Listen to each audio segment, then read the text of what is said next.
presentado por Vida Café, el café de tu vida.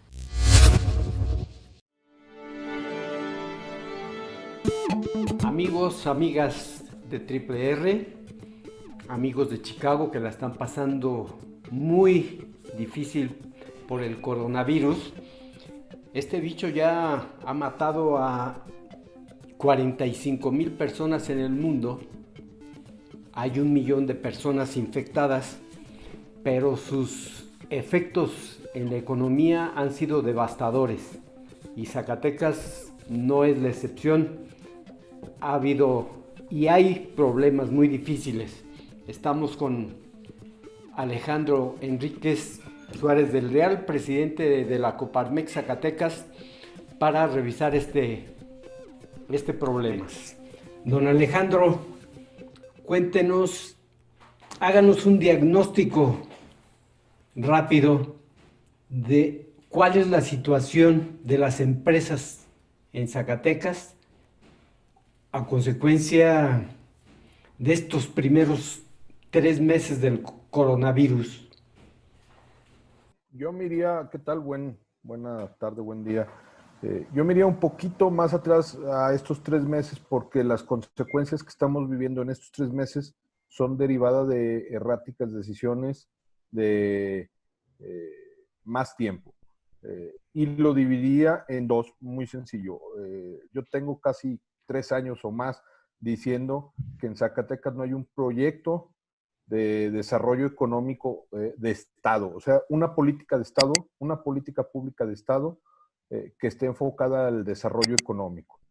Habrá o ha habido planes y proyectos de gobierno, pero no esta gran proyección que necesita y requiere el Estado. Y no se ha generado en este gobierno. Y aparte de eso, se tomaron decisiones desde nuestro punto de vista erráticas que dieron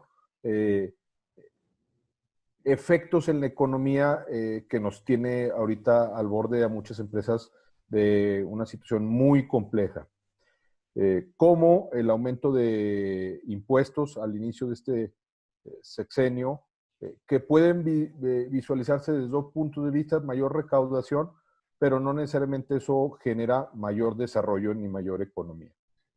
Y por parte del gobierno federal, y esto no es un tema que yo lo diga, se puede ver verificando los indicadores del INEGI, del crecimiento del Estado de 2018 y 2019, que venían con una tendencia a la baja, y no se digan los del 2020 que están por salir. Y del gobierno federal, lo mismo, las decisiones erráticas, la falta de certidumbre, el enfoque que le dio a la economía del país de Dos Bocas y Tren Maya, que en estos momentos se hacen proyectos que comprometen la viabilidad financiera del país, y eso genera falta de crecimiento, y en comparativo el 2019 con el 2018 pues se tuvo un crecimiento de 0.1%. Esto yo lo apoyo en un artículo que saca don Carlos Ursúa, que para recordar fue el primer secretario de Hacienda de este gobierno federal, y lo dice muy claro que la tendencia de la economía del gobierno, independiente del coronavirus, venía a la baja. Incluso él pronostica que probablemente va a ser una crisis económica más fuerte y severa, y quizás de más larga duración, que las que hemos tenido después de la Gran Depresión del 29.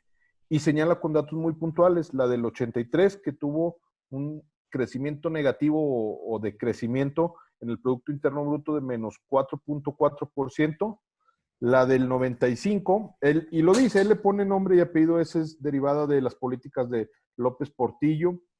La del 95 dice que es un obsequio de Salinas de Gortari, que tuvo un crecimiento negativo del 6.3%, y la del 2009, que incluso él dice que no tuvo nada que ver el gobierno, que es producto ahí de la enfermedad porcina, del 5.3 negativo. Él dice que la probabilidad de que esta crisis sea mayor a esas tres es muy alta, y son por las decisiones que tomó el gobierno.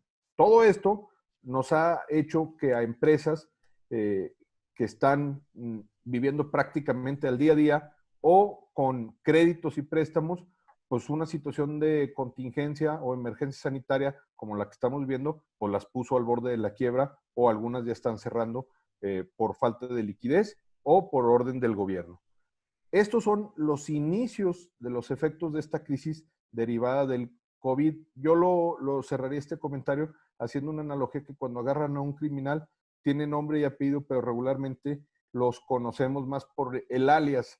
Esta crisis económica va a tener este alias de COVID-19, pero en realidad es derivada de erráticas decisiones de nuestros gobiernos. La pandemia entonces coge a las empresas ya debilitadas eh, a consecuencia de esta falta de proyecto económico en el Estado y en la Federación. Pero creo que antes de la llegada del COVID no había quiebras, no había despidos, no había cierres. En este mes que la gente ha tenido que quedarse en sus casas obligadamente y las empresas han tenido que cerrar, ya hay despidos, ya hay quiebras de empresas.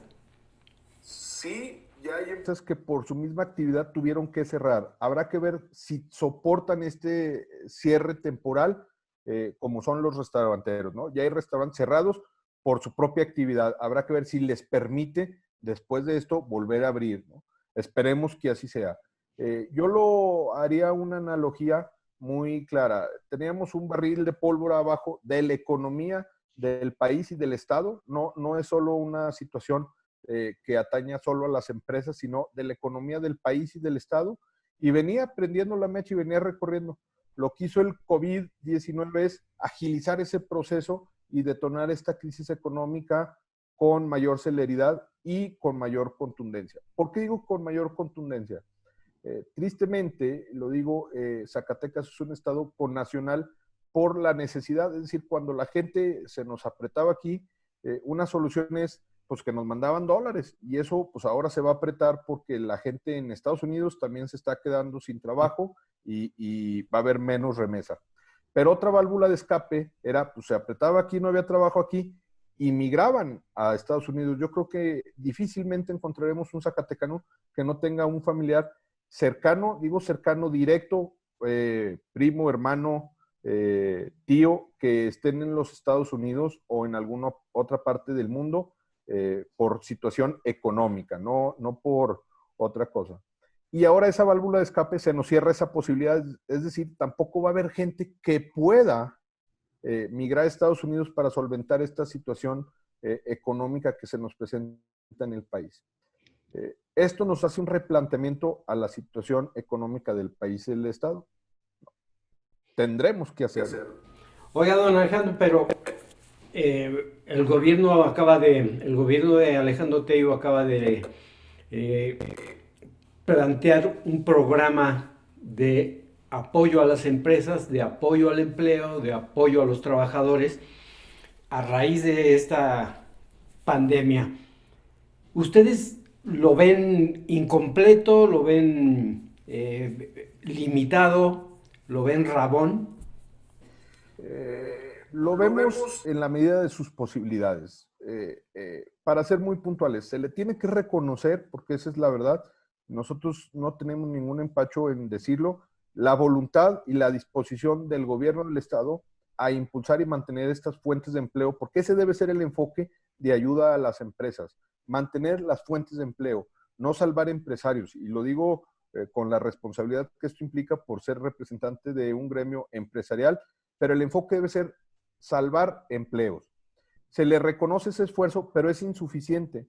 Y es insuficiente no porque, y lo digo por el enfoque que se le está dando a estos apoyos, no porque ellos quieran, porque el recurso es limitado y hay poco margen de maniobra. Pero hay que reconocerle el esfuerzo y sobre todo algo que yo veo muy positivo es que algo que nosotros veníamos insistiendo de 3 años para atrás, la contingencia del COVID y de la crisis económica obligó a los gobiernos a hacerlo, que es ser eficientes.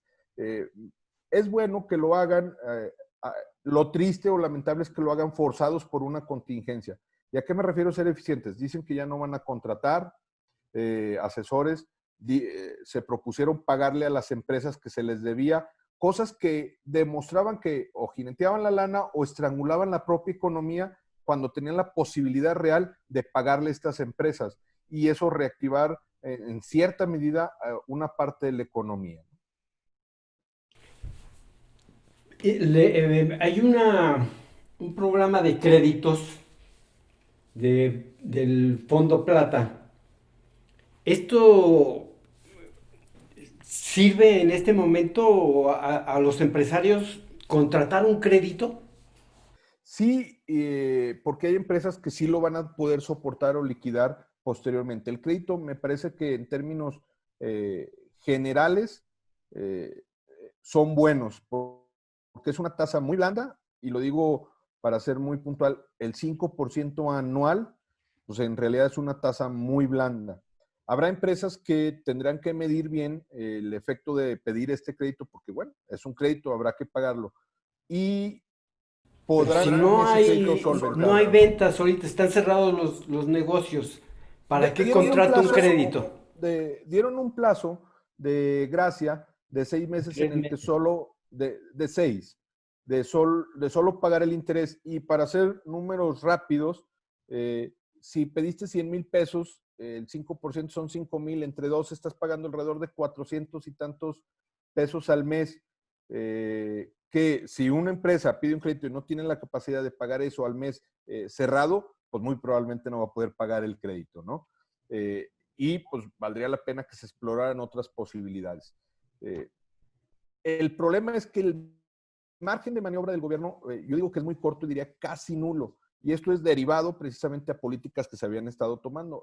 Hay poco presupuesto, estaban mal enfocados el presupuesto, estábamos esperanzados o buscando la solución en el extranjero, y pues la circunstancia, lo digo y lo tengo 3 años diciendo, la solución a nuestros problemas deben emanar de aquí y se debe de generar economías locales, buscar fortalecer y crecer a los empresarios y no buscar que empresas vengan e inviertan en Zacatecas, sino empresarios locales vayan y vendan al exterior, y entonces sí está llegando recurso nuevo, fresco, inyectándole liquidez a la economía zacatecana. Hay una bolsa de 30 millones de pesos para apoyar a 4.250 empresas, según en el texto del programa de salvamiento. Me parece que es demasiado número de empresas para tan poco dinero. No Sí, sé, no sé cómo sería a fondo perdido estos apoyos.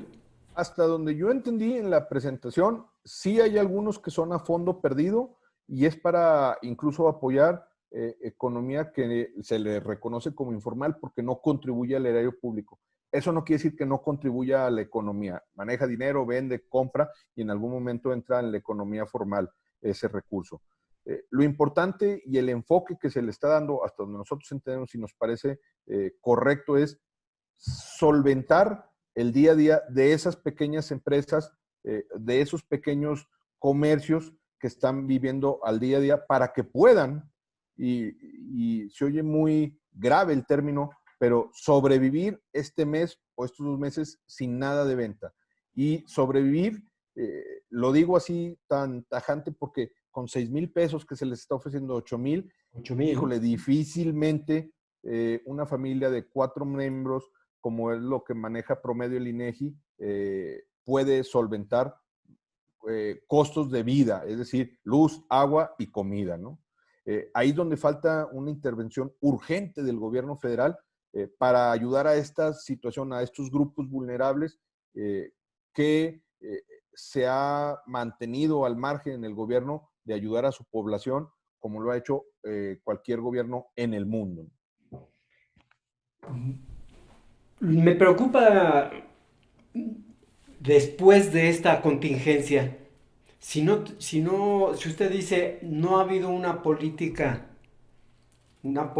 contundente, una política económica en el Estado,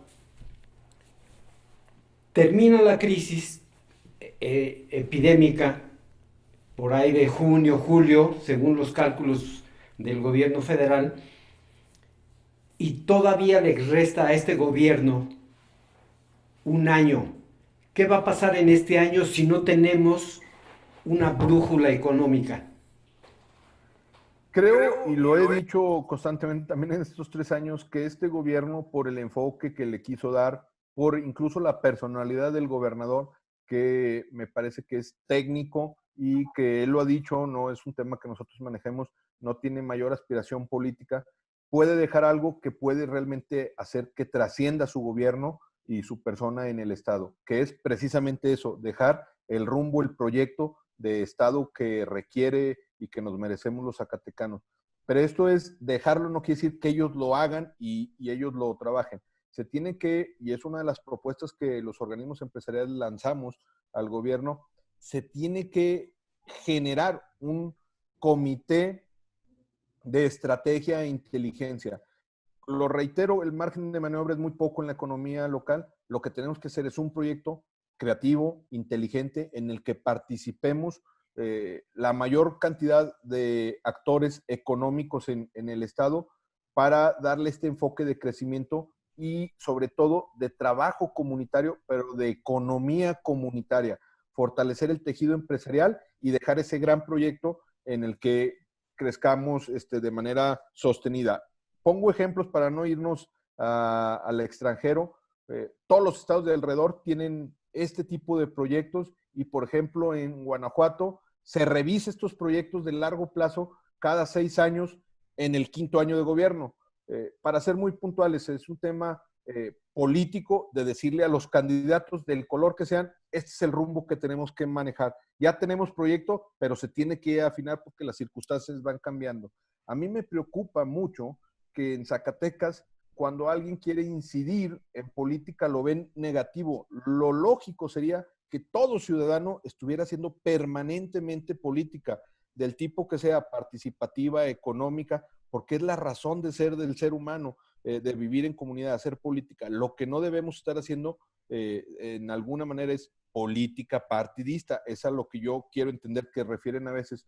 Y discutir estos grandes proyectos es una gran oportunidad, porque ya nos demostró el gobierno que cosas que nosotros habíamos planteado se pueden hacer. Lo comentaba, la eficiencia gubernamental, y si ya lo hicieron en una contingencia que era mucho más complicado, lo que tenemos que exigir mediante políticas públicas, los organismos y los ciudadanos es, síguelo haciendo, mantén esta eficiencia gubernamental para que el proyecto que vayamos a desarrollar quede bien sustentado y tenga visión de largo plazo.